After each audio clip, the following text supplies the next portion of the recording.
जय शिवराय. मी सचिन भापकर. शेतकरी मित्रांनो किंवा अजूनही जे कोणी हा व्हिडिओ बघत असेल, हा सगळ्यांसाठीच हा व्हिडिओ. सगळ्यांनी शेवटपर्यंत बघा, खूप महत्त्वाचा व्हिडिओ.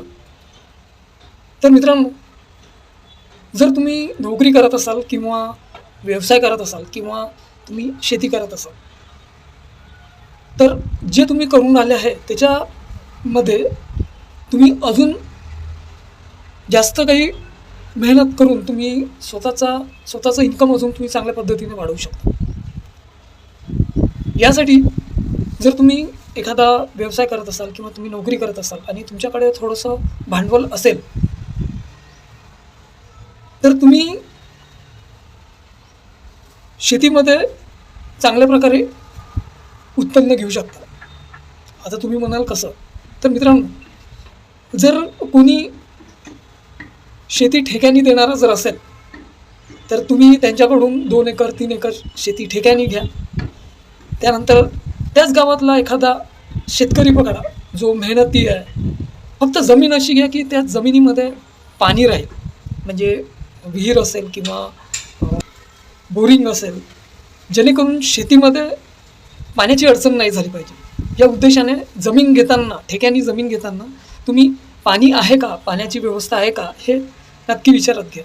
आणि त्यानंतर गावातला एक असा शेतकरी पकडा जो खूप मेहनती आहे, जो चांगल्या प्रकारे शेती करेल, आणि त्याला पकडून त्याच्यासोबत त्याच्याशी डिस्कस करून की अर्धा पैसा तू लाव, अर्धा मी लावतो, आणि जे उत्पन्न येईल ते अर्ध राहील.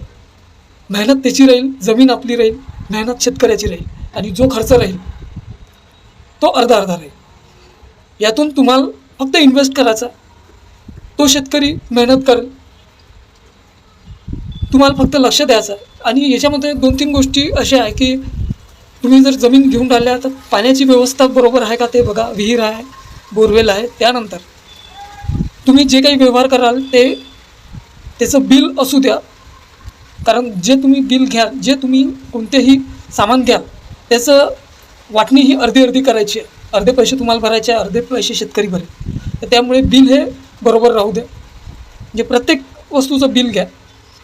आणि त्यानंतर शेतामध्ये जमेपर्यंत कॅमेरा असू द्या, की जेणेकरून तुमचंही लक्ष राहील, शेतकऱ्याचंही लक्ष राहील.